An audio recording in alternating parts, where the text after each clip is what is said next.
Assalamu alaikum and good evening. Welcome to the City Circle talk on the Muslim Fostering Network, Refugees and Vulnerable Children in the UK.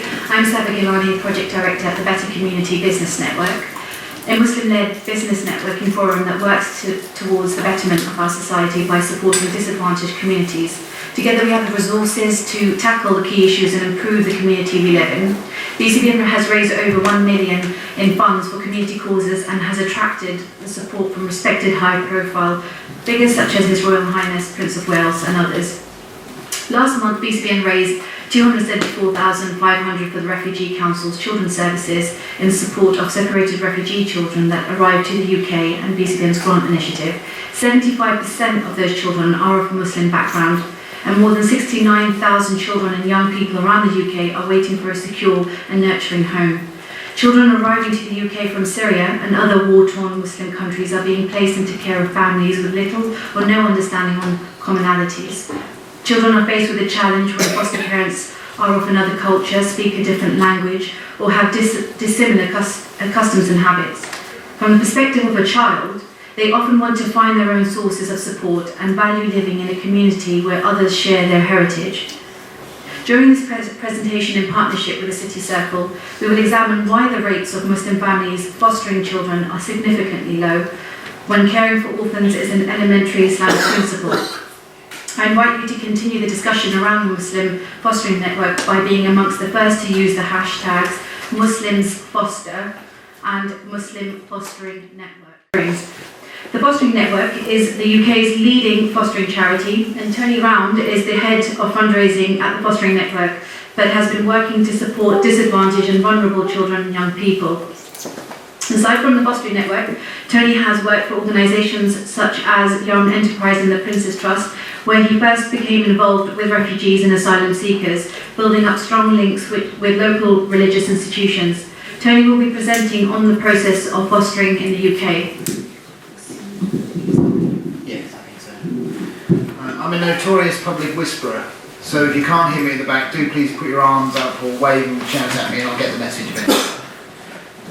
I'm very grateful for this opportunity to talk to you tonight, and I think Franca's presentation was a great insight into the sort of challenges that the young people who present themselves in care or are presented in care have to face and that you have to deal with.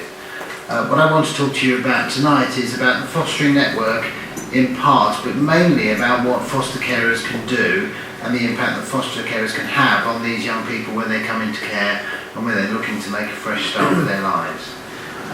I'm not the most gifted techie person, so if the slides go wrong, just focus on me, ignore the slides, it's all supposed to happen, but you never know.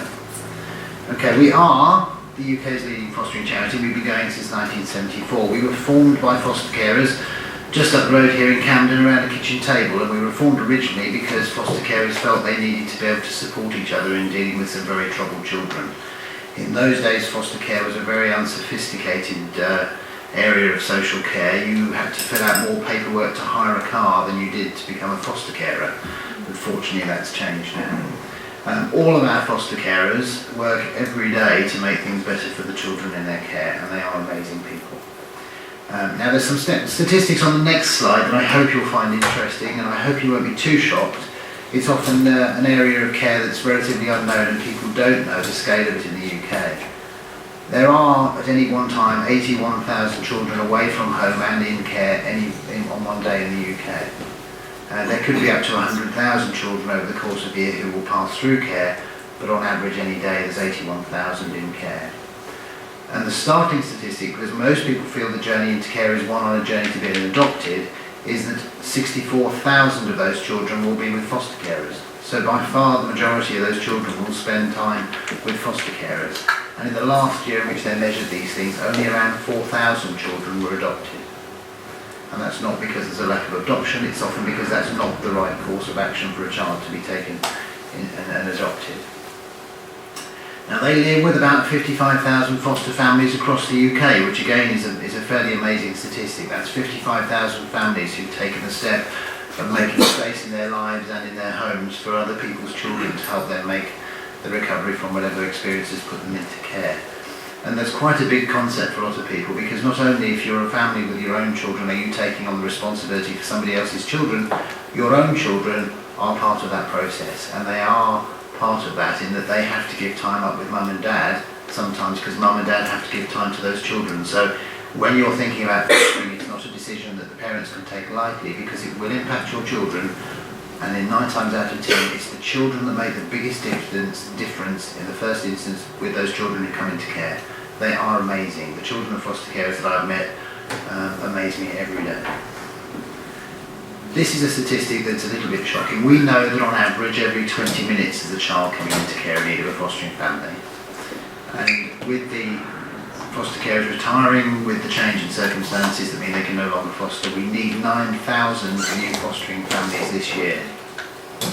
So you can see the pressing need for opportunities like this to talk to communities like yours.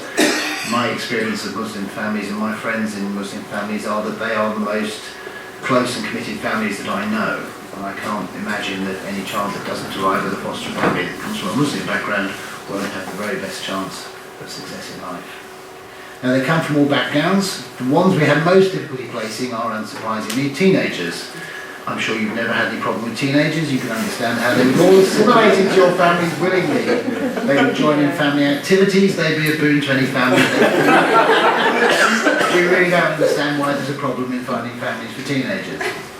Okay, in all seriousness, sibling groups. Sibling groups are obviously difficult to place. When you're in a foster family relationship, you have to have a spare room for every child. So sibling groups are difficult to place because not many people have the capacity. So if you have the capacity and you're interested, I know of no end of fostering services who'd love to speak to you about it.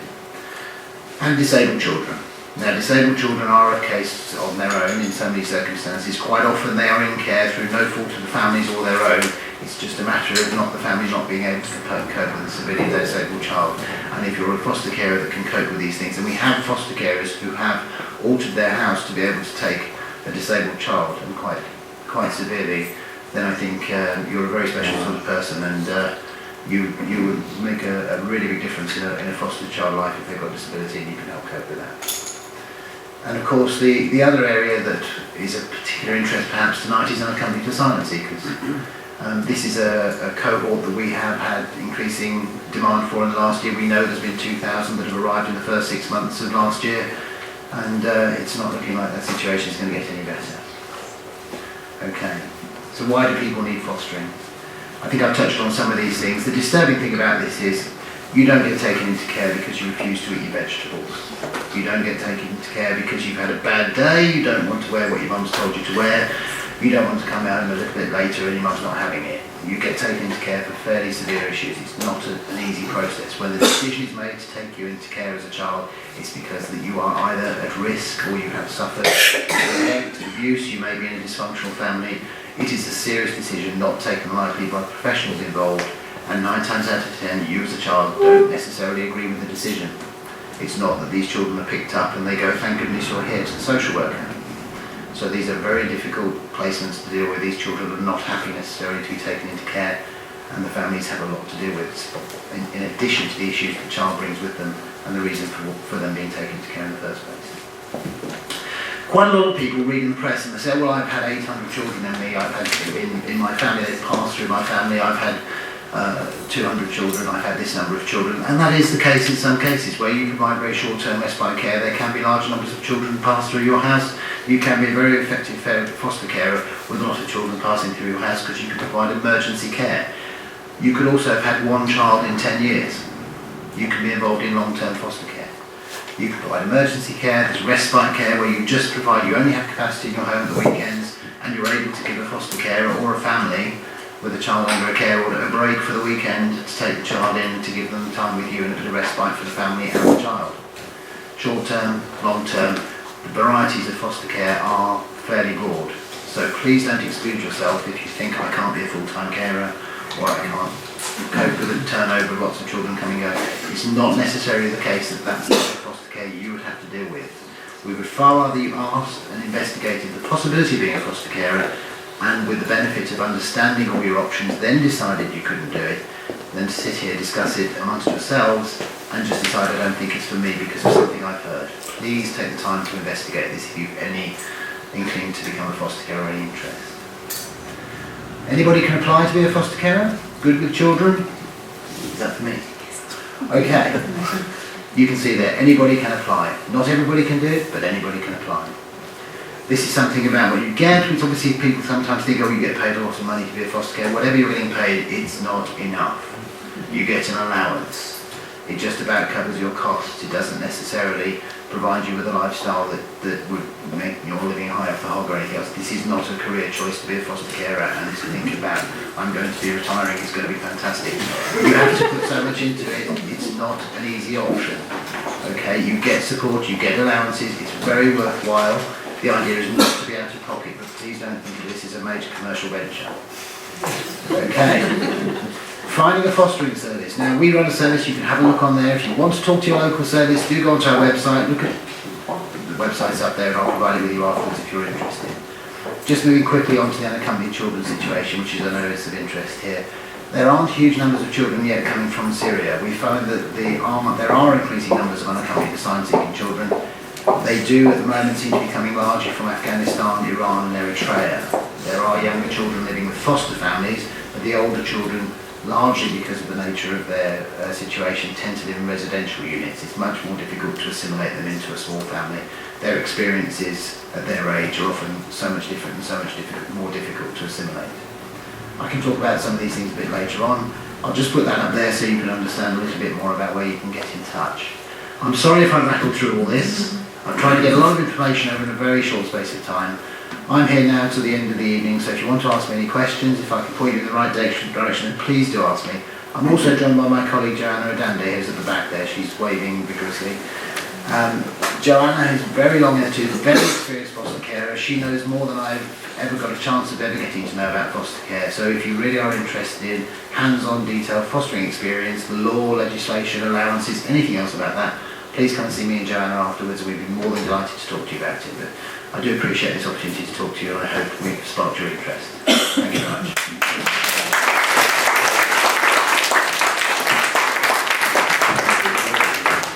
Okay, so the British Muslim community is currently facing a major crisis, one of the seeming unwillingness to foster displaced or otherwise Muslim children. Sheikh Asad is an imam at Birmingham Central Mosque who has memorized the Holy Quran and is a graduate of Islamic theology and Arabic. He is the CEO of Association of Muslim Supplementary Schools, a Sharia Council panelist and deputy head of an Islamic primary school in Birmingham. Sheikh Asad will be talking to us today on the Islamic perspective of fostering and adoption. As a foster carer of 2 children, he will also be sharing his experience and insight as a foster parent also.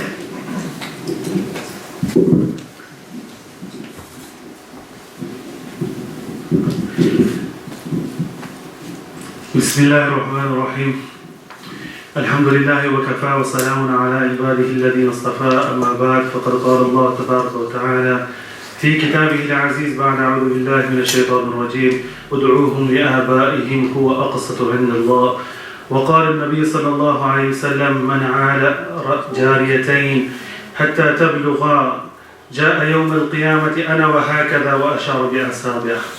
Respected brothers, sisters and listeners,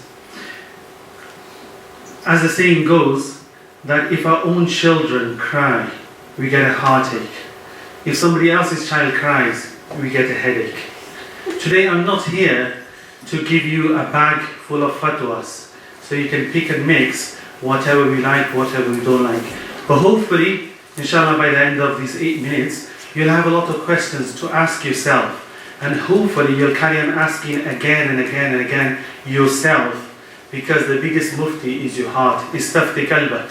Ask your heart what is right, what is wrong, until you will pick up the phone and call and make an application or do an application online. What does Islam say about fostering? Just quickly go through this. Fostering, short term, we're looking after some children, or adoption, the literal meaning that we use nowadays is that we're taking somebody into our family for the long term. But in Islam, the terminology that is used is rada'at and kafalat. Rada'at, fostering, is when somebody is breastfed and they become siblings or you have parents. And kafalat means to take somebody into the family or take somebody under you so you're financially and supporting them in all manners and all shapes and forms on the long term. Now, a lot of the time, this is up and down the country. We carry on hearing that there are not enough Muslim foster parents. And there is a great big misunderstanding. Lots of people think and misunderstand that Islam does not allow it. Okay, there's a full stop. We don't carry on after that. What does Islam allow and what doesn't it not allow? We hear, mashallah, there are Muslims coming forward, but there is not enough Muslims coming forward to look after children.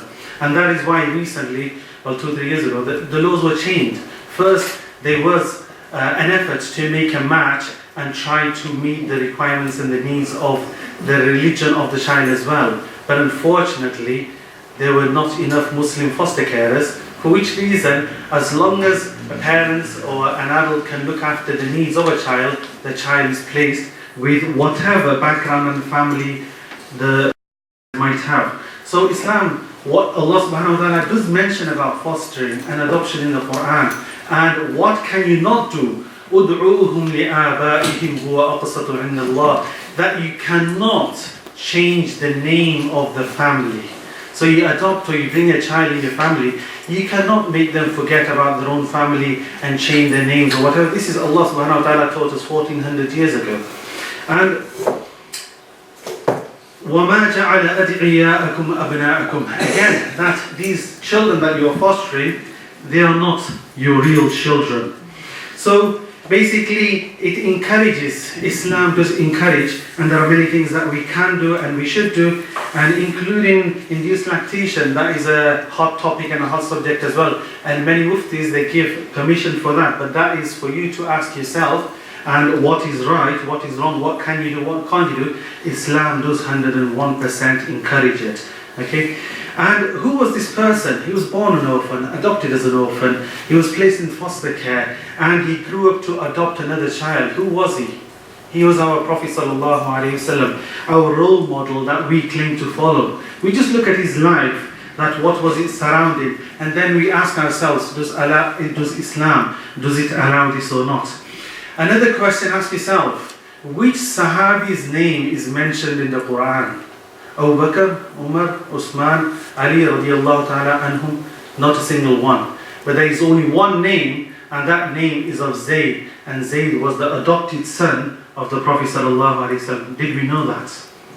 And just take a picture of this photo, not on your cameras, not on your phones, but in your mind, and look at it again and again. This was 1400 years ago, the Prophet sallallahu alaihi wasallam, how his life was surrounded around adoption and fostering. And ask ourselves, where do we stand when we hear or we think that does Islam allow this or not? He had 3 wet nurses, and he had all these siblings from them. I just mentioned one name. Did we know that the Prophet ﷺ, he had a sister? He had a foster sister. He had 2 actually, Unaysa and Shaima. There's a very emotional story about Shaima, that later on in life she met the Prophet ﷺ. The Prophet ﷺ had forgotten who she was, and then she reminded the Prophet ﷺ, can you remember when I was picking you up on my hips and you bit me, and she showed the scar. The Prophet ﷺ became very emotional, and he remembered all the story, and then they remembered a lot of memories, and he asked that how is your father and mother, and by that time they had passed away. This is all we see around the Prophet ﷺ time, that he had these 3 wet nurses. He had all these foster brothers and sisters, and then he went to adopt Zayd ibn Harith, and his story is quite emotional as well. And this was at the time of peace. The reason why I have not come with fatwas, because these children who are living on grass, on earth, and when they unlock the zoo and they cut the animals, they're eating cats and dogs abroad, those children, and these children here in this country, when they see domestic violence and whatnot they go through, and after that they are removed from the families, they do not ask any mufti for any fatwa. That are we allowed to leave this family or not? Can we do this or not? So ask ourselves, this is the Prophet ﷺ, this is the role model, and what Allah subhanahu wa ta'ala has told us. And about adoption, as honourable colleagues have mentioned, and it is quite straightforward what we can do, what we can't do. Simply, if there's a will, there's a way. We can get up and we can apply. Anybody can do it, whether you're single, you're divorced, you're married, not married, you've got children. And I've got a few examples here I'll go through that we as Muslims, that we can go through and we can go ahead. The first one is the simplest and the last one is a bit complicated. The seventh just came in my mind, I just quickly put them together.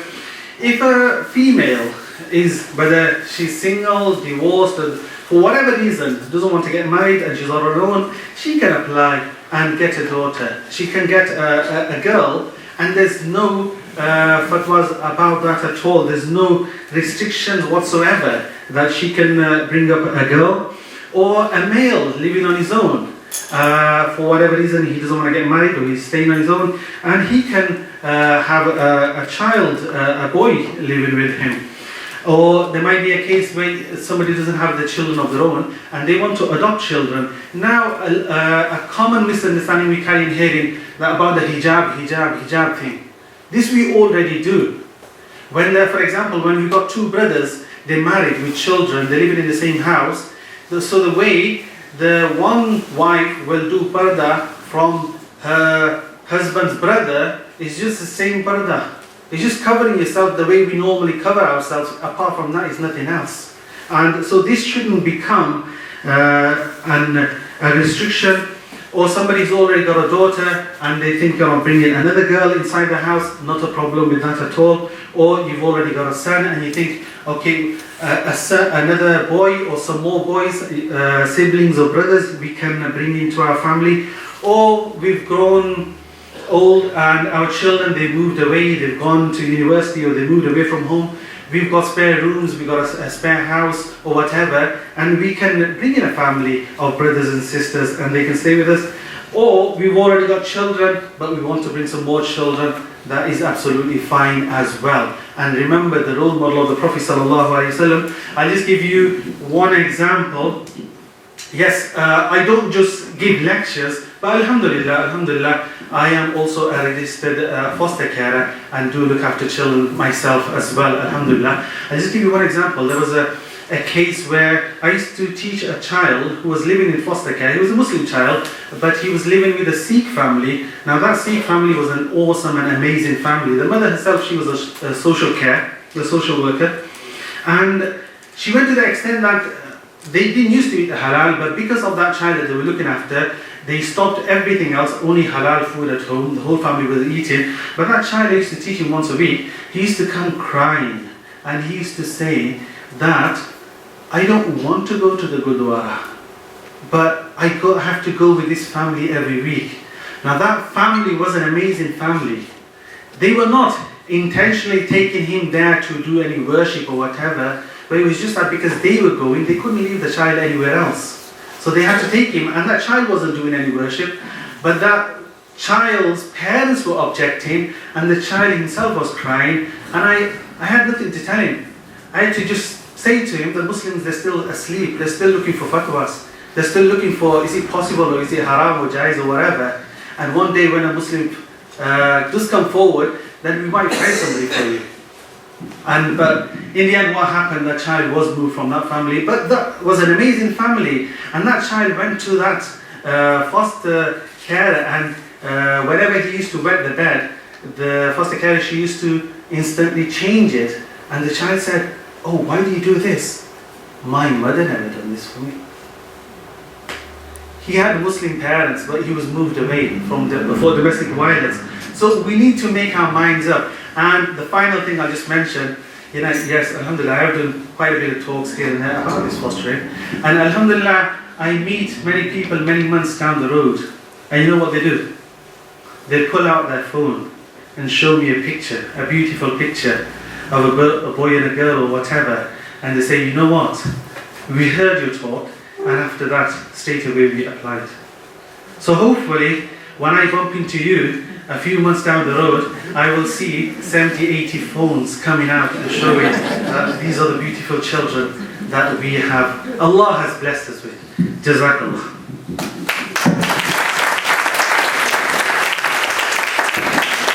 We don't believe you will have lots of questions for Sheikh Asad and other panellists. But before we take your questions, we have one final speaker this evening. Azim Kadwari started a career in civil service. He navigated through the ranks of CESG, the government's National Technical Authority for Information Assurance, the Home Office, and finally the Department of Health, having plunged into a career in the third sector in 2009.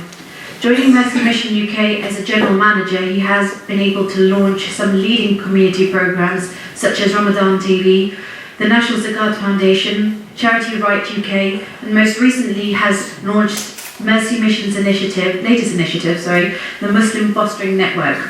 Here to talk to us today about the Muslim Fostering Network, a programme that seeks to support non-Muslim parents for Muslim children, caring for Muslim children, whilst facilitating Muslim families to become carers.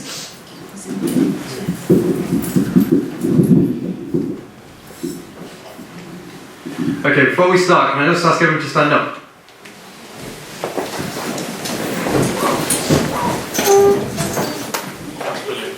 Just like power trip, just like people do that.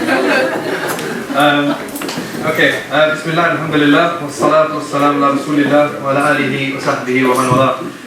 After praising Allah subhanahu wa ta'ala and sending blessings upon His beloved Prophet Muhammad sallallahu alaihi wasallam, I welcome you all to this event. I'd like to start by thanking BCBN and City Circle for really taking this initiative. I think it's critical, and I think we should all really applaud that. I think it's fantastic work that everybody's coming together for this picture. My talk is going to be a little bit different. It's more about my personal experience and the journey that we're trying to take at Mercy Mission to basically support people like yourselves, hopefully take a journey into foster care. I want to start with a picture. Say mashallah. This is my daughter, and I know she's a star. And when I look at my daughter, and she's at this awesome age where she's putting sentences together, she's baking, and she's getting up at 5:30 and expecting me to spend the next 3 hours playing with her. When I look at this child, I think, what a blessing from God. And then I reflect on the fact that, alhamdulillah, all praise for Allah subhanahu wa ta'ala, He's given her parents that love her, that care for her, that provide her with a warm house, with a good education, with great friends, great toys. And then there's another image that comes to my mind. And it's an image of a child, a refugee child, that is unfortunately not alone. So if you were to just look into Kent or into Calais or into different parts of Europe, you'll see countless Muslim children like this. You'll see countless children whose parents had great dreams, whose parents had great expectations, whose parents were living together with their children in a lovely home, driving a lovely car, getting on with a lovely life. And then a war broke out and forced them to run, literally run, with just the clothes on their back. And then you see a little girl like this, and it's heartbreaking. And that's what really made me think that there's something wrong here. That a British Muslim community, with the wealth that it has, the capacity it has, the great people that it has, and the blessing of a Great Britain that really welcomes the Muslim community to really grow, there's something going wrong here. Pulling on from what Sheikh had said earlier, that we come from a tradition of fostering and really looking after our orphans. This is a basic timeline of the Prophet ﷺ, that he was orphaned before he was born, and he was fostered twice within 8 years. So we come from a tradition of that. So how is it that we leave children like this, looking on, waiting for, once they've been extracted, as is often the term, and they arrive as unaccompanied minors, and they're being put into boats because the sea is safer than the earth. Now what is it that we're doing? How is it that we can change the situation of these kids that are arriving here and unfortunately not finding a family which understands the context of what they're talking about? Because sometimes we take the smallest of things for granted, be it the food that we eat, the way that we dress, the way that we speak, the most basic thing, the way we welcome each other. Just imagine and it's really bizarre, but just imagine if every time that the adults in your family, when they've seen you and when you've seen them, you say Assalamu alaikum. And then you go into a home, when you go into a home and it's hi or hello. And you just get used to the most basic changes in your life. This is what really needs to be addressed now, that we as a community have the ability, have the will, inshallah, and have the capacity to really make some inroads into this situation. We come from this tradition, like has been mentioned, of a prophet of God that was sent here as a mercy to mankind. And this is important from both aspects, that we have to look at from a Muslim dimension, which is to make sure that we have mercy on our children, on our community, but also that we are able to take responsibility for the wider community. I think this is really critical, that we have some phenomenal, 55,000 phenomenal families, most of which are non-Muslim, doing a phenomenal job. Phenomenal job. And they're doing that with the best will in the world. And we need to give thanks for that. We really need to reach out to those people that are trying their best, and we need to reach out to them how? By building capacity. By building capacity in the sector. This is something that I recently saw from an event that was organised by London Central Mosque, and it was about just some statistics from Brent. Now Brent, which is not far from here, I guess about 5-6 miles, London Borough of Brent, there's 44 kids in February that need to go into care, Muslim kids, and there's 4 Muslim families available. So that's brilliant for the 4, and that means 10 times that, so the other 40 were having to find a different way to live, a different culture to fit into, a different language to speak, a different faith tradition, a different food to eat, right? Which is not the biggest trauma in the world, bearing in mind where many of the circumstances many of them have come from, be it domestic violence at home, be it substance misuse, or be it being an unaccompanied minor as a refugee child. Nevertheless, they've come from a certain circumstance. This is a time where they need to have comfort, because they've been through the trauma, they've had the hardship, and you tell me what comes after hardship. Should come ease, and that's where we fit in. And I think this is one of the few situations where genuinely that the people in this room have the ability to be the mercy of God, and really think about that, because for a child that's walking into that situation, they're looking for home, they're looking for a house, they're not looking for a fancy car, they're just looking for home. And what is that? That is the mercy of God for that person. So the challenge here, I would say, is not to become a foster carer. It's who wants to become the mercy of God manifest on this earth, because that's what it is to be a foster carer. How this is manifest for us now at Mercy Mission is that we're looking to provide the support both for the non-Muslim and the Muslim community. With the non-Muslim community, we are putting together a guide which is soon to be published, hopefully in the next 2 weeks, with an app which basically provides a non-Muslim family the kind of dummy's guide to caring for a Muslim child. We're looking to launch that in the next 2 weeks. We're providing, inshallah, a series of events that will start in May in communities across the country where non-Muslim families, they can come and they can learn a little bit more about how to care for a Muslim child. We're going to have a special focus around Ramadan. I think it's really important that we engage the wider community. And we're going to be working with, there's a new TV channel coming out soon called Iman Channel. We're going to be doing some work with them, to really look at editorial and how we as a community can better get involved. So there will be some active steps, further information. MashaAllah, the Shaykh that spoke earlier, Hafidhullah, I think he presented very eloquently the realities of the Islamic dimension of fostering. And hopefully we'll be taking that to your TV screens, probably from Ramadan onwards, inshallah. In terms of the Muslim community, we're doing a fostering guide at the moment, which is really going through a lot of the questions and answers that people have. So the questions are real. Yeah, the questions are real. How do I deal with hijab? How do I deal with, inheritance? How do I deal with all these things? The questions are real. So we're putting together at the moment a guide in and around that, and how you can start taking steps to become a carer.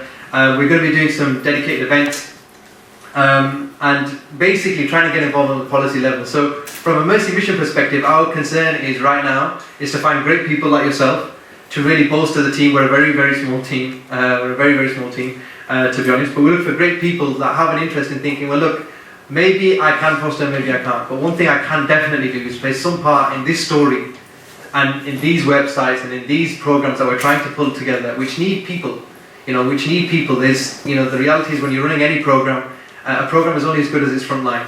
So what we are actively looking for now is good people that have an interest in this space, that want to be the means by which people become, like I said, genuine, and I say this with all truth, the mercy of God manifests on this earth through becoming foster carers.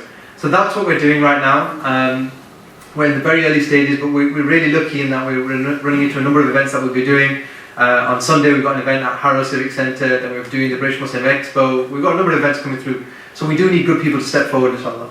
So this is what we're doing, and I would love for people here to be involved, both as foster carers as well as part of that team. So that's all I really have to present here this evening. I appreciate your time, and like I said, I appreciate BCBN and City Circle really putting this on, and hopefully, everyone that's attended can play some part in this actually becoming a real program of work rather than just a talk on a Friday night. Thank you very much.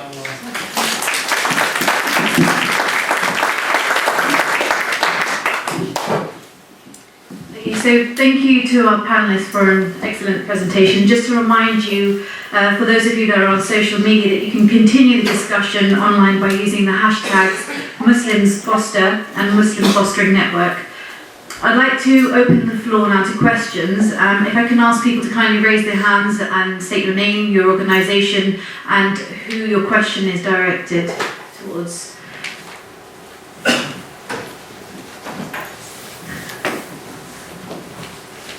Okay, it seems like, okay. Sorry.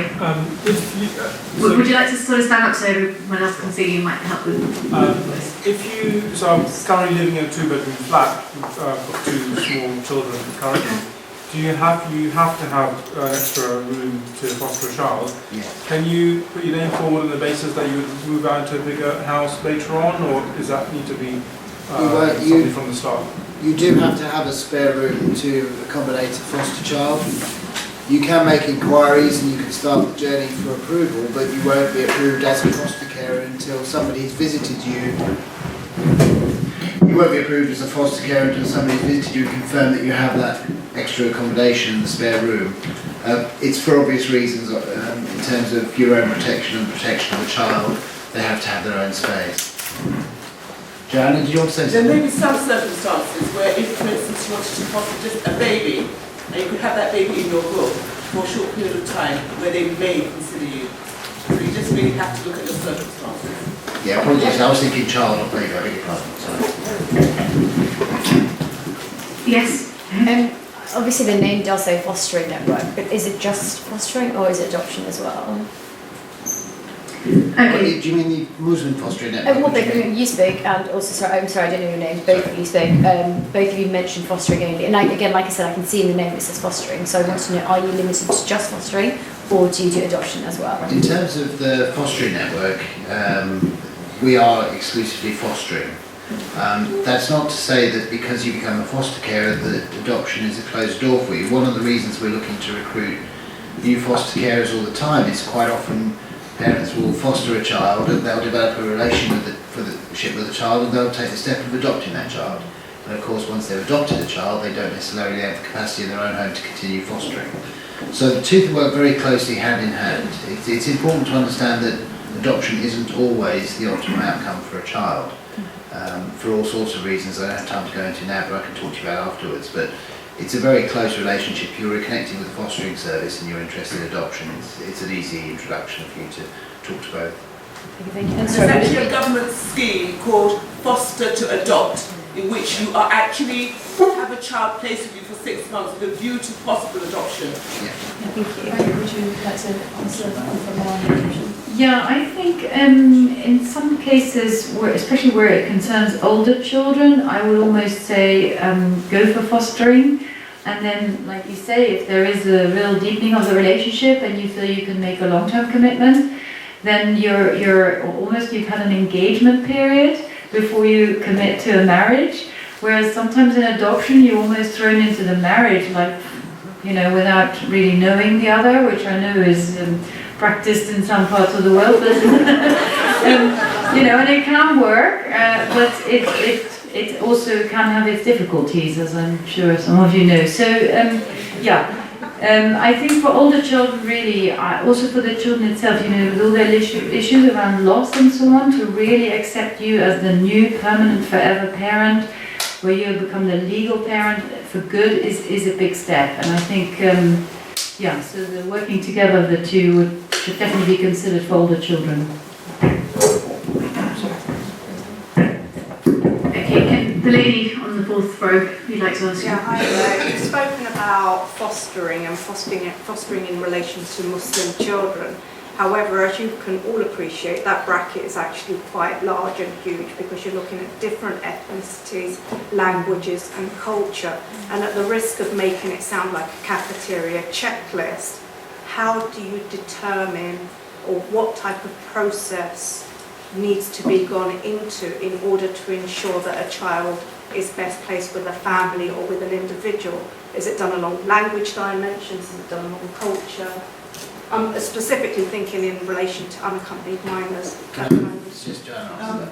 A foster carer is approved through a very long approval process, and they're trained.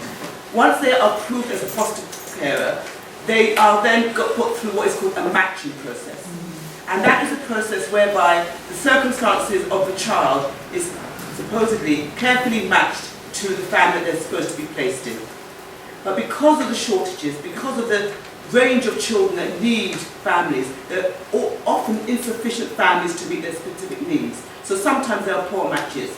But in theory, no child is supposed to be placed in a home until a proper matching process has taken place.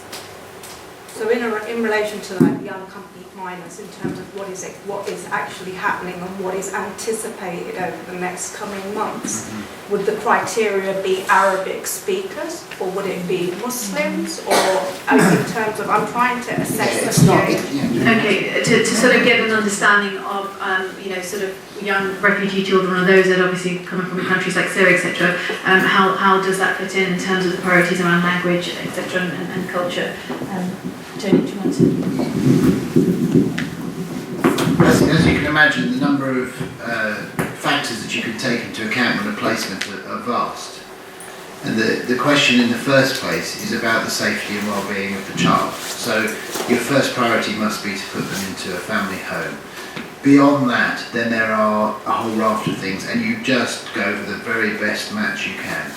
So in terms of their religion, if it's then a matter of whether they happen to be from a Shia background or a Sunni background, if there is not the right Muslim background, but there is a Muslim background, that's better than going perhaps to another religious background, because there are some commonalities there that will make it much better for that child. So as my colleagues have said, when you arrive in a family home, you want to have, if there's something about that family home that gives you any sense of familiarity, any sense of comfort, then that's much better than being placed in a completely alien environment. But there are a whole raft of different criteria, and the services involved in placing these children do their very best as far as they can. But to be honest with you, the shortage of carers from the diverse communities that there are in this country is what's caused the problem. There isn't the choice that there should be or there could be in terms of the placements, and that's something that obviously we're hoping that you can all help us overcome here tonight. Does that help? Good. Okay. The gentleman on the side. I just wondered if you could tell us how much the child's preferences are taken into account. It sounds like quite a lot of them being done to. How much have they consulted about which family they're in and what preferences they have? Okay, child preferences. Do you want to come to the front? Come in. It really depends on the circumstances. In theory, we are supposed to listen to the voice of the child, but in practice, children are sometimes placed in emergency situations where there's not enough opportunities to actually take on board and reflect on the needs of the child. So the ideal is that a child's needs are taken into consideration. The practical realities is because of the lack of variety and availability of foster carers, that doesn't always happen.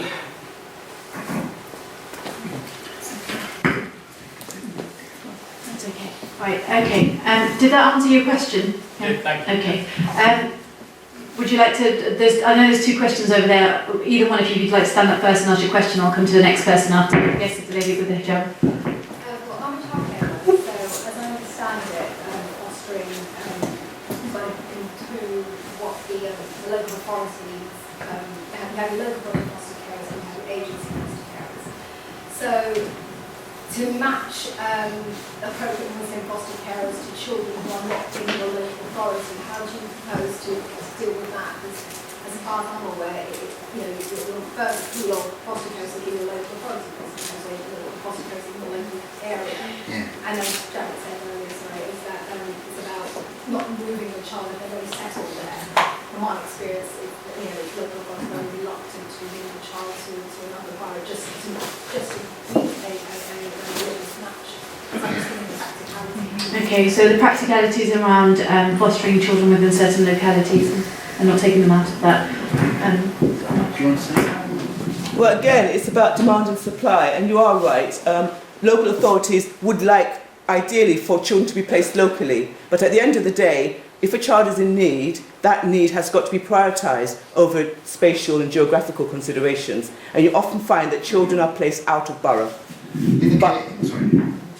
in the case of a child taken into care from home, from a birth family in a particular geographical location, the child will have other family ties within that area. Now, unless there is a direct threat to the child that means they can't stay geographically close to home, in many circumstances the service will deem it most important to carry on with their education in the same school and to maintain some local links. They may have other family members who wish to have access to the child whilst they're in care.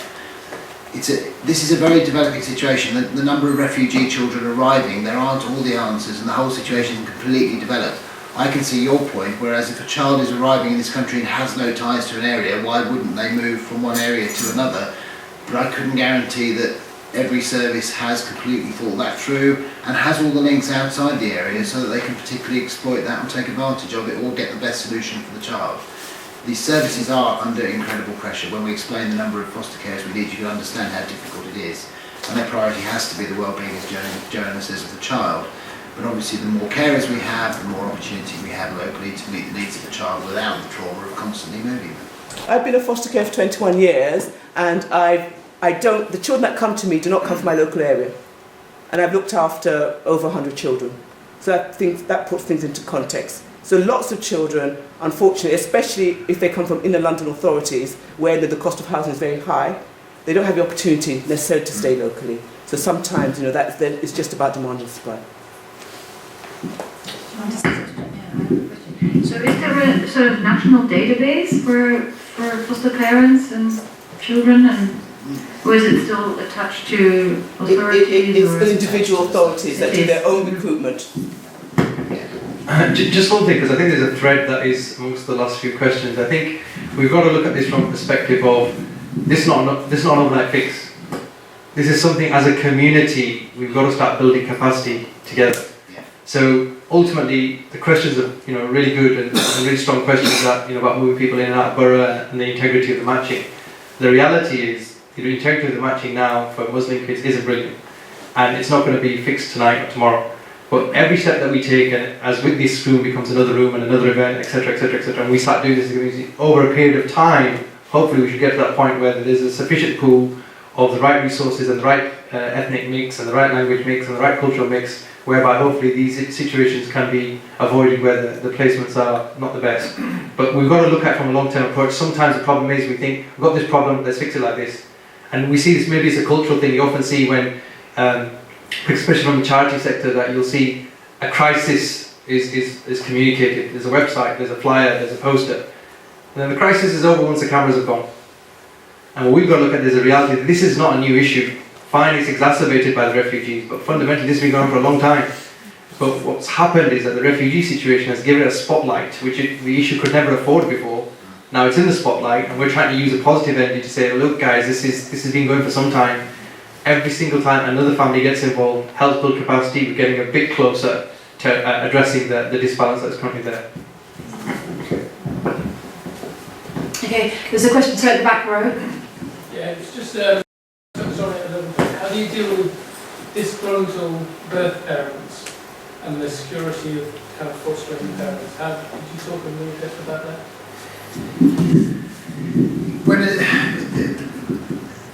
Almost invariably, when a child's taken into care, the parents aren't altogether happy with the situation, and that's part of the risk assessment that takes place when the child's taken into care. And decisions we made about the placement of the child, where the child is located, and access to the child by members of the birth family to protect them with the sole interest of the child. The services and the care order is all about the protection of the child.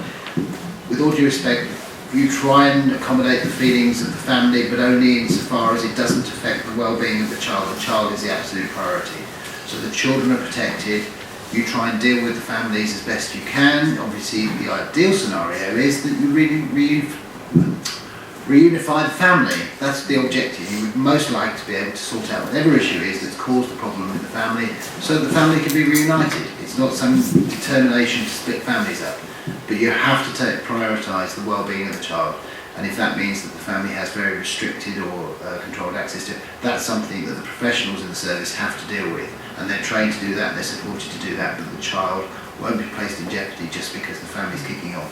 Yeah, sorry, I was getting more as a fostering parent. Someone was going They should, well, if it arises that the situation deteriorates and there's a problem between the birth family and the foster family, then the service will step in to either take legal action to protect the family from the birth parents, or they may end up moving the child to a place where the birth family aren't aware of them, take steps to protect the child in that way, but it can get very messy, as you might imagine. Joanna? There are two forms of foster care.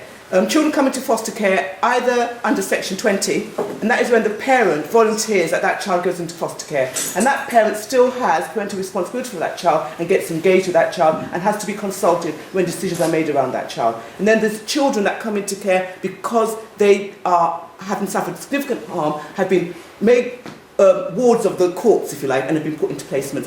Where a child is under a care order, the local authority shares parental responsibility with the parent and can take more, if you like, significant decisions around that child. But in many cases, it's a Section 20, and the very most effective foster carers will know that there's a benefit in working in consultation and in cooperation with the birth parent. It's really important in order to work together to help meet the needs of that child. Quite often a family in crisis, the crisis can be abated, the family can be supported, and the family can be reunited. It's not a one-way street, and everybody does all they can to try and restore the family to good order if they can. Just one thing to add is that when you make that decision to become a foster carer, or you want to become a foster carer, there's part of that process which is application, right, where you're vetted, etc. But the other part is there's training. I think that's really important to recognise, that you won't just be chucked in the deep end and you like get to 3 months, you're registered, and this kid turns up at your doorstep. It's not like that. There is a training process that goes alongside it, so you're prepared for some of those challenges, which I think it's really important that you highlight that they are real sometimes. But I think hopefully that you would have had sufficient training that you'd be able to deal with it, or know how to deal with the situation if it's out of your remit or your ability to manage that.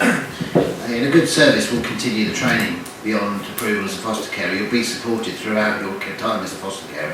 You'll have networks of other foster carers. You get access to the foster network, because most foster carers are members of our charity. We have a helpline you can contact, we've got resources online, and I'm sure the other services that you may be working for, they'll have some form of support for you. So it isn't a case, right, you're a foster carer, good luck, off you go, and wish you all the best. It's an ongoing supportive relationship, and you wouldn't be left on your own. And if you found you were, then you could certainly kick off about it. And I'm not saying every service is perfect, but most of them are pretty good, and they really appreciate you stepping up to be a foster carer and they'll support you as best they can. Okay. The lady in the middle? Yeah, in terms of training, I wanted to ask how much initial training are you getting, and how long does it take until kind of ready? Okay, about the training that you undergo and how long it takes to become potentially a foster carer. Right. What happens mostly is that you make an application, they come and visit you, and then they go through an assessment process. And that assessment process averagely takes between 4 to 6 months. Sometimes it's longer, sometimes it's shorter, depending on your circumstances. Sometime in that process, you go on what is called the pre-approval training course, which is called the Skills to Foster, which we as an organisation have developed. So everybody has 3 days training, just giving you an overview of what is involved in fostering. Subsequent to that, different providers have different rules, but they have an ongoing training requirement. So some providers will say that each fostering family has to undertake 3 training courses every year. Some will say 6. It will depend on the provider. And these courses cover things like safer caring, managing challenging behaviour, allegations, the things that you need. Sometimes, however, because you're dealing with children with very complex needs, you may actually undergo much more in-depth training. So we've got things like fostering changes, which gives you skills and specific ways of managing specific types of behaviour. So there's a range of different training, depending on what your particular fostering function is.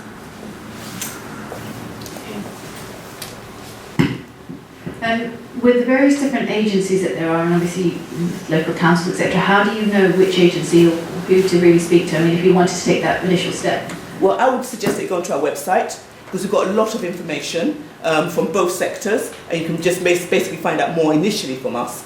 You can also find lots of things on the internet because individual agencies do a lot of advertising, so you can actually, just Google and see what's out there. And then there's lots of, legislation and guidance that you can also look at, find about. Then you can use that as a basis for comparing agencies.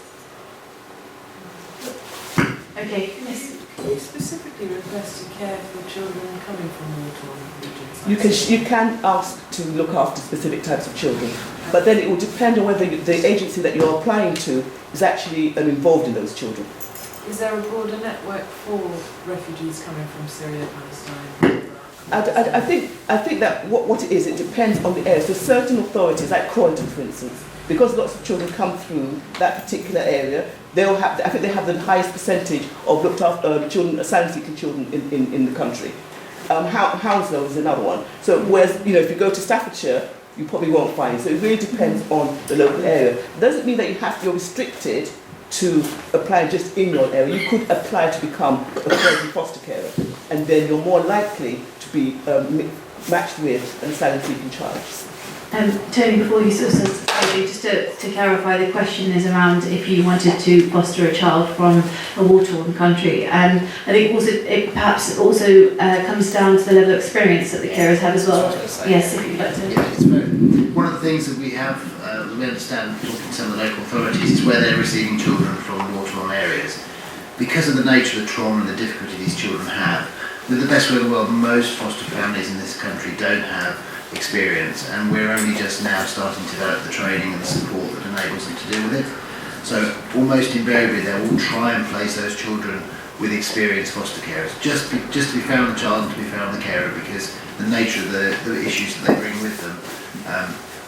One of the things that you never know when a foster child, or you don't often know when a foster child turns up in an emergency placement, is what that child brings from the doorstep. You open the door and you really don't know, in most extreme circumstances, whether they've got any other clothes with them, when they last ate. In emergency situations, it can be really that thing. And you don't know until they're part of your family and in your household what they're bringing from, what experiences they've had. And it's very difficult if you're a brand new foster carer to be able to cope and to deal with that. And I'm sure that you wouldn't either want to be faced with letting the child down if you weren't able to cope with what they were bringing to the situation. Every foster carer I met wants the best for the children who are with them, and fostering services recognise that. They try and place these children where they can with experienced carers to give both parties the best chance of success. But sorry, to counter that, having worked with refugee kids, if you speak Arabic, you're 90% of the way there. Oh yes, yeah, no, absolutely. No, I'm just saying. I want to give you a full picture. So, yeah. And also for people. The language barriers. Yes, a of course. huge one, and for Oh them yes, to tell their story absolutely. and share it with you. So. Absolutely. It's just because of the nature of some of the places and stuff. It's worth being aware that you couldn't just register and expect them to give it to you without going into it in more detail. But they will take into consideration any relevant experience and background that you have. So if you're a teacher, if you're a nurse, all of those things will kind of, give you that much more ability perhaps to be placed with somebody that maybe meets those criteria. I don't want to put you off. Can I just add something? I think the other thing to consider really in any scenario around fostering or adoption is to look at your support network, because there may well be times even with the easier children that you just need a break, and if you have no one in your family, no sister, no brother, no aunt, uncle, mother, father who can help you a little bit, it can really wear you down, so to look, I'm sure it's part of your assessment as well, to really look at the support network around you, because it could become quite vital. So just one thing I wanted to add to this, that one of the key things that we're going to look at as a forum here, for example, is that many of us are not going to become foster carers, right? But many of us are going to go back to our local community, we're going to get into our community centres and our mosques, etc. There's so much we can still do to aid the system, and I think this is really key, that just because you're not necessarily able or at this time set to become foster carer, doesn't mean you can't be part of the jigsaw. So we really need to see is an increasing amount of capacity within the community. So for example, the mosques doing things for foster carers, the community centres doing things for foster carers, just so that they've got something to tap into, because we can't forget the reality is, while we're all sat here, there's kids being placed right now. And those people that are doing the best they can, if they've got something to reach out to in their local community, which is a little bit better, a little bit more sensitive, that makes a dramatic difference. Because one of the things that we've seen, for example, this situation is very politically charged. So even when you speak to authorities and you speak to like people that are trying to manage this, nobody's quite clear about the numbers and the policy, and it's just because it's a lot of it's politics. I mean, if we really be honest with this, unless we'd seen the picture of the child floating near Turkey, Europe would still have been asleep. It was one image that forced this government to say, okay, we're going to take 4,000 kids, right? So or 4,000 people this year, or 20,000 people over the next 5 years. So because there's so much politics to do in and around this space, there are many questions that have not been answered yet. So what we need to do is go back to our communities and say, look, how can we start adding value for those people that are going to be receiving those kids? Even if it's something like once a month or once a quarter, there's like a fun day or an open day for foster carers or for foster kids, for example.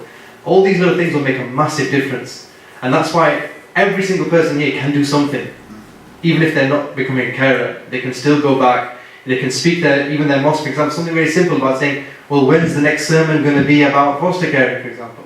Like, I don't know what it's like, we're from different parts of London, but has there ever been a sermon on a Friday about foster care, for example? Maybe, maybe not. So there's something we can do at so many different levels, from social media, from your mosque, from your community centre, start thinking, how do we come together to add value to the situation? Because every single one of us has an ability to add value. The only thing that differs is the value that we add.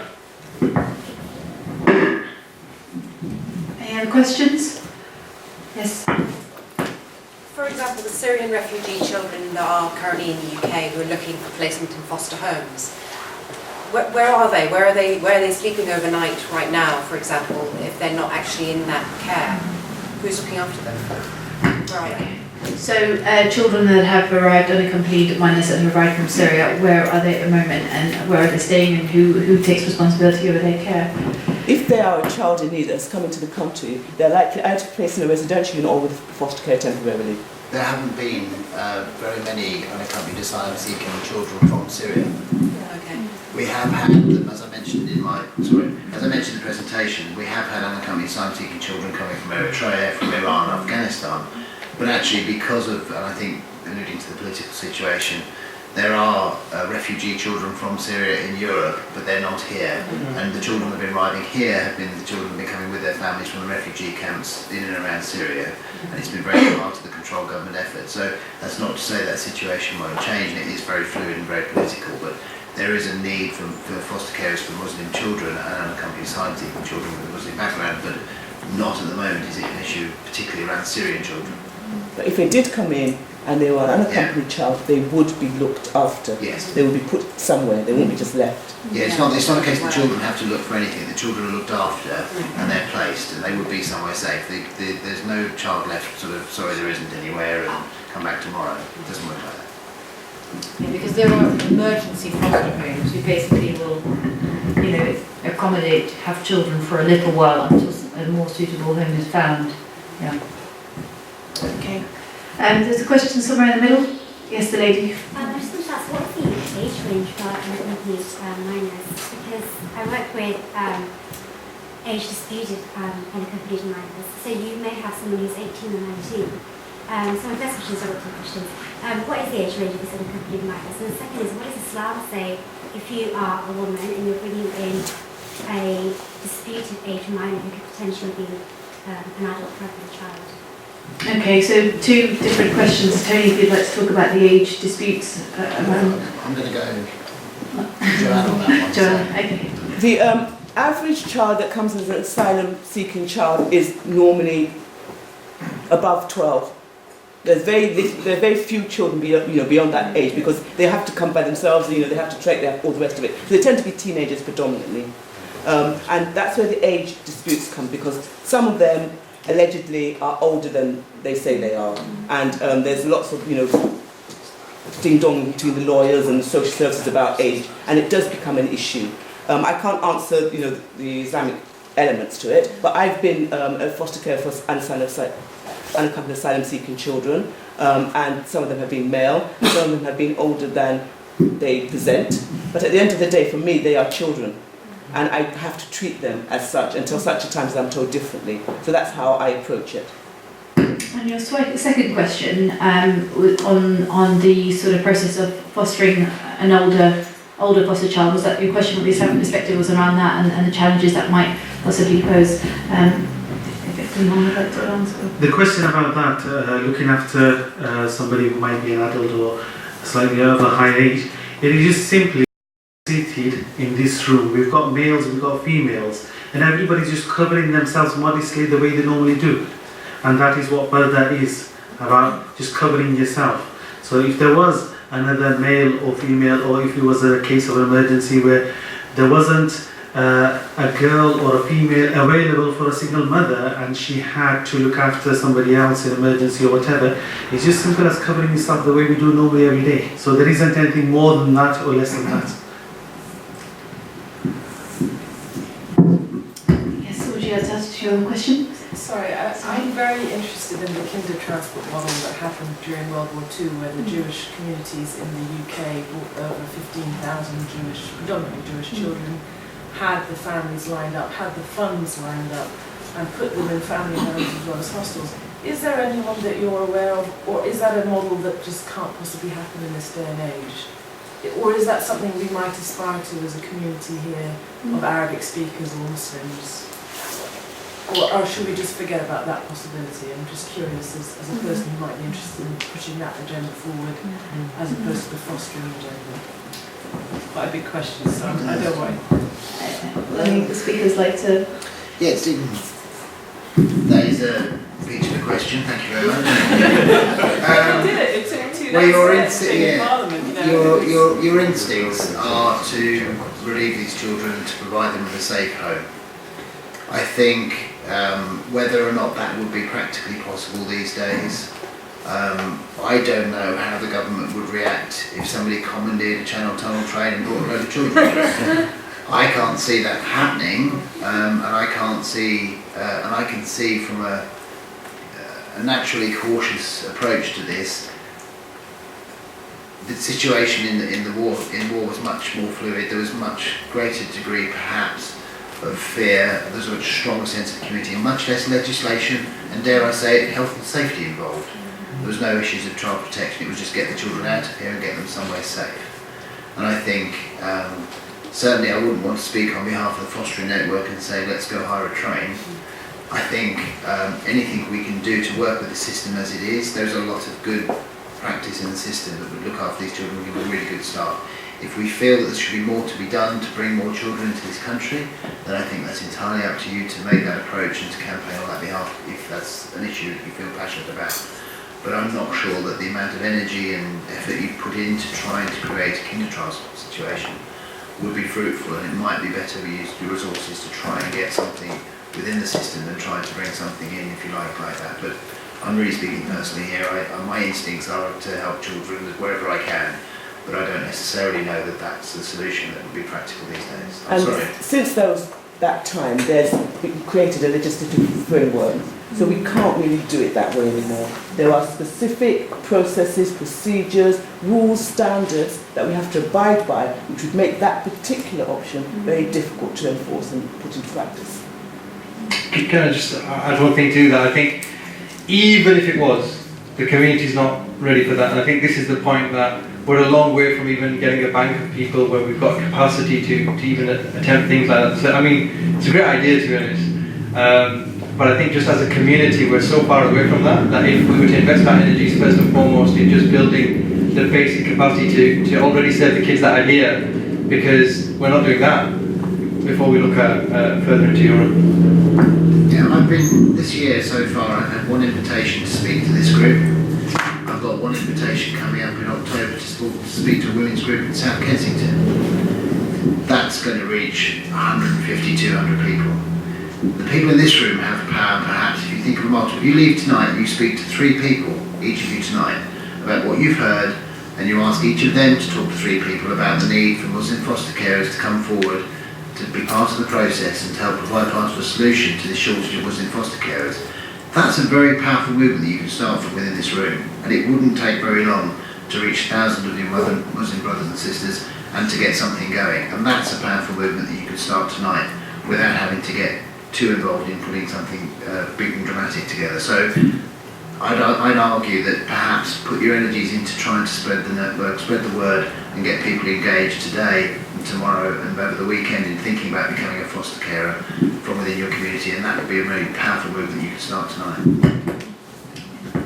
Sorry, just a little cheeky plug here.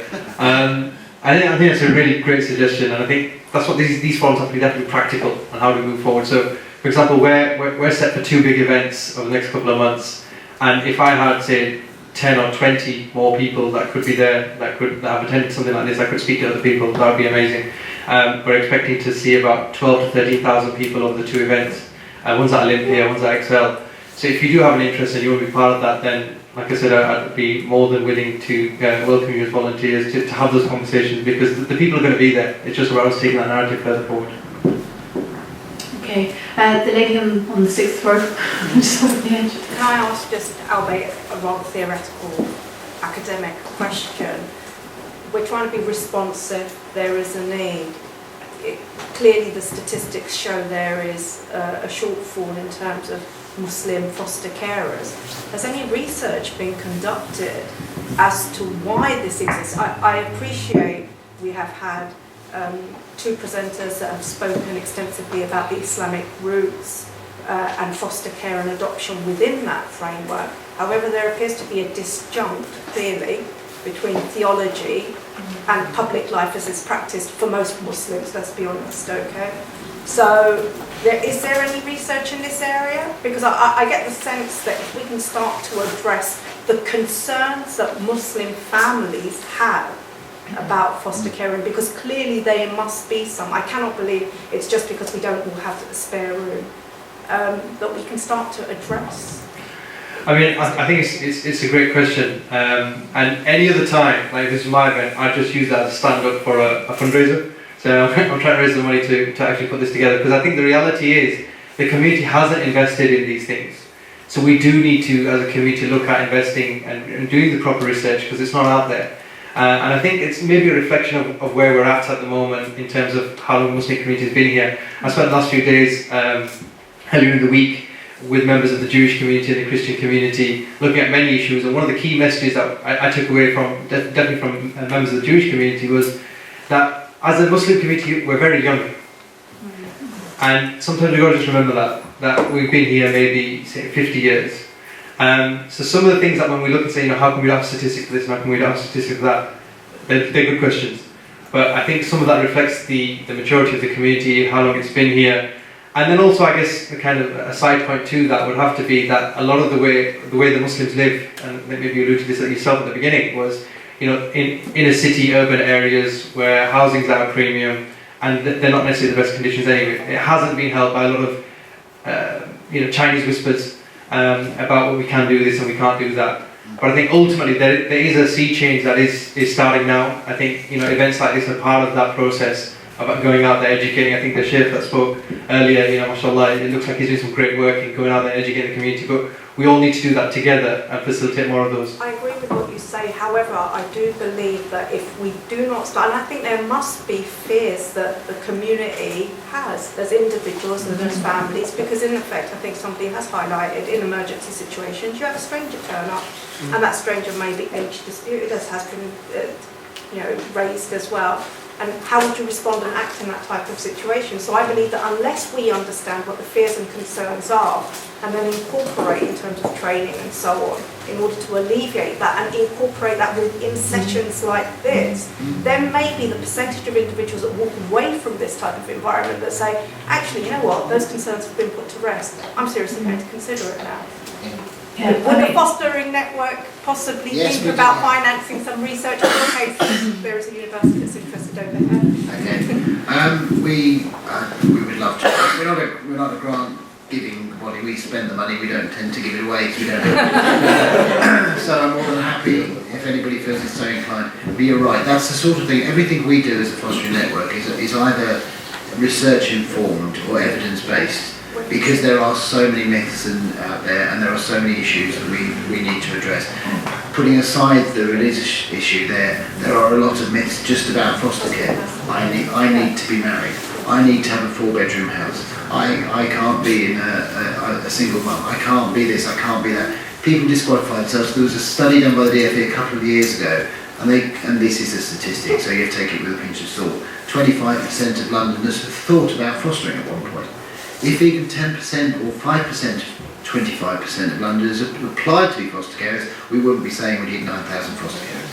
So there's an awful lot of people there who think about it, disqualify themselves before they even go as far as making an inquiry. It's not for everybody, but it's certainly there for more people than actually putting themselves forward. If we can get over some of the general myths, but I certainly think if there's any way in which we can look at producing something that demystifies foster care and gives comfort, if you like, to the Muslim community, that foster care is a viable option for them, I think that'd be a very useful piece of research. Yes. So just one more thing.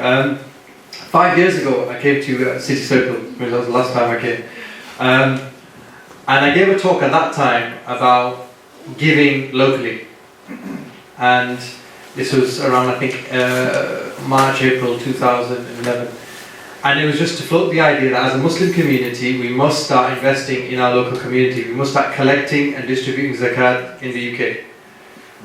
And that was only 5 years ago, and I remember when I started that narrative, it was like, no, this is zakat, can't be spent in the UK, and there was lots of narrative about that, and it was like, people are not in need here, da da da da da. And now, alhamdulillah, it's been 5 years, we have a fund here, this year we've collected about £3 million, we've been charity of choice for Morrison's, we have a number of corporate programs. But 5 years ago it was like, this is haram, you can't be doing this, but the reality is that once we started, we took it seriously and we went mosque to mosque, community centre, lecture to lecture, then a narrative started to grow, and now you see all the big charities, they're launching domestic programs. So I think it's one of the things that once we take the agenda seriously and we start sharing it, you do not underestimate the power of that.